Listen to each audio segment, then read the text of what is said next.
Richard Arkless. Madam Deputy Speaker, to follow on from the words of my honourable colleague who just made his speech, I haven't seen this produced today, but this is the estimates book, and the estimates for DEFRA, which we are supposed to be debating today, are contained within. And I must admit to feeling somewhat confused by today's proceedings, as if Fridays in this place were not strange enough. I think today has been a real eye-opener. Madam Deputy Speaker, I have not heard any discussion surrounding the figures that have been estimated for DEFRA, and I've heard no critical analysis of departmental spend within those figures. And as my honourable friend acknowledged to me and made very clear, this is the stage where we, as Scottish MPs, are supposed to critically analyse the estimates to deal with the consequences of policy and UK legislation. But there appears to be little, if no, discussion. But, Madam Deputy Speaker, I want to discuss a few points from the estimates within the books today, which I assume would be in order, if I'm not mistaken. I'm afraid, as I think the honourable gentleman knows, that it's not in order. So if you could actually discuss what the topic is that is the subject on the order paper, which has been chosen by the liaison committee.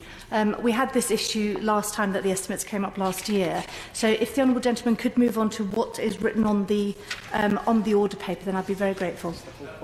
Just one. I mean, but I wasn't here the last time that these estimates were discussed. Am I not allowed to discuss the figures within the estimates? Is that what the chair is telling me?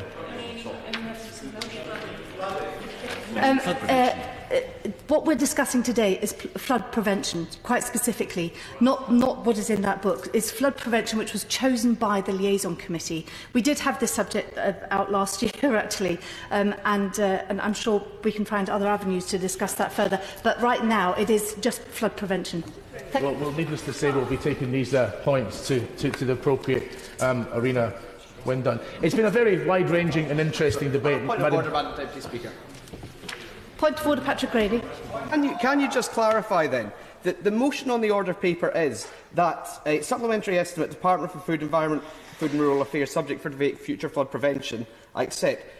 The text of the motion is that for the year ending with 31st March 2017 for expenditure by the Department for DEFRA, further resources not exceeding £420,838,000 be authorised for use for current purposes as set out in HC 946, which is the document that my honourable friend was speaking to. Is it the ruling of the Chair that, in fact, the contents of HC 946, as relate to Department of Environment, Food and Rural Affairs, are not for debate in this estimates debate?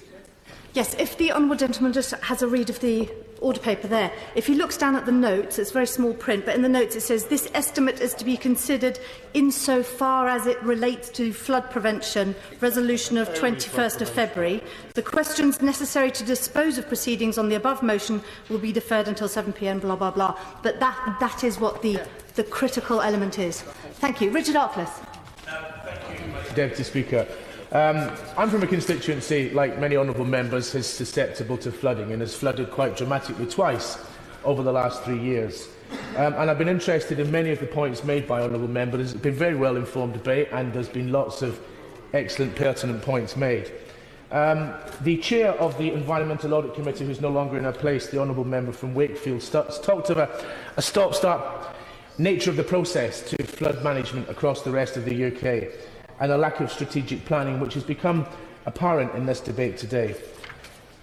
She talked about businesses being affected by flooding, and I have some specific issues which I know I've questioned the Minister on before, and she's given me some helpful answers, which I will touch on later in my speech.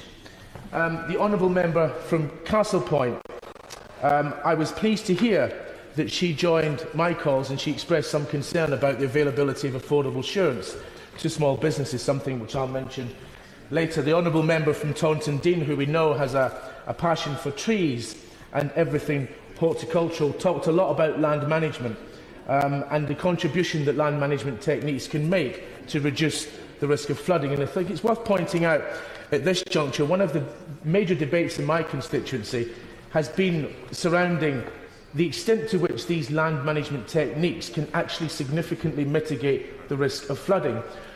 When towns in my constituency have flooded, we find it very, very difficult to find an expert that can say that felling the trees or tidying up the riverbanks or dredging that particular river would have made a significant difference to the risk of flooding. And it appears the one thing that contributes most towards the risk of flooding that is not really in the public's mind is the huge amounts of rainfall that we get. And I think there's some way to go in terms of the debate in public consciousness about the things that contribute to the risk of flooding and the things that can mitigate the risk of flooding. I was interested, as always, to hear the comments from my honourable friend from Louth and Horncastle. She talked about bringing people together, and I think she's absolutely right. And one of the things that all MPs who have constituencies susceptible to flooding will have been impressed with is how stakeholders, and not only stakeholders but the members of the public, come together. And it is very humbling to see it in action. But I must say she broke the House of Commons record for plugging her constituency and praising her front bench, all within a 6-minute speech. That girl will go far. My honourable friend, the member for Caithness, Sutherland and Easter Ross, I thought made an excellent speech, an excellent summary of what the committee report is about, and focused on the contrast between the experiences the committee learned in Holland, where the principle is very much proactivity and strategic management, and they look upon it as a social issue, whereas the strategy in the rest of the UK seems to be very unpredictable, and it seems to be about managing consequences of an emergency situation. I think that tact needs to change. Madam Deputy Speaker, within the relevant documents listed on the order paper to which this debate is restricted today, there is a section at page 23 on business insurance. Now, the situation in many of the towns in my constituency is that there are, say, 30 to 40 small businesses on either side of a high street, and the high street has flooded.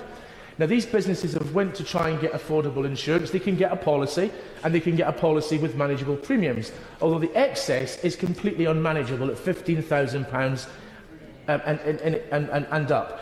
Quite simply, if that main street was to flood again, none of those businesses could manage to deal with that excess.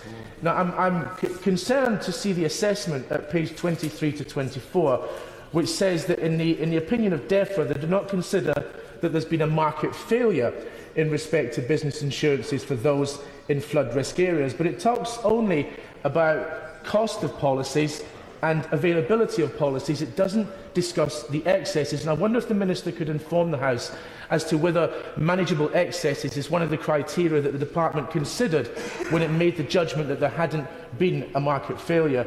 I was surprised, of course, to read the figures from the Federation of Small Business and other organisations that they thought there was a very small percentage of businesses that had these problems. That doesn't meet with my understanding of what has happened in my constituency. This is a very, very difficult issue, and one that has got the potential to put swathes of our high streets out of business. I do accept the arguments, of course, that perhaps the participants in the flood re-scheme shouldn't be made to pay for businesses, but there needs to be some kind of other scheme. There is clear market failure here, and it needs to be dealt with. In conclusion, Madam Deputy Speaker, the approach in Scotland is not perfect, but it seems to be more advanced than it is in the rest of the UK. We have a statutory basis for a flood management plan. We passed the Act in 2009, which compelled all 32 authorities across Scotland to come up with flood management plans. They've all done so. 42 flood defences are in the pipeline. 80% of the money has been committed by the Scottish Government, 4 of those in my constituency, and I'm looking forward to the conclusion of that process in 2022, when all of these flood defences shall be built, and we should be looking at the next round of strategic planning in Scotland. Sue Hayman.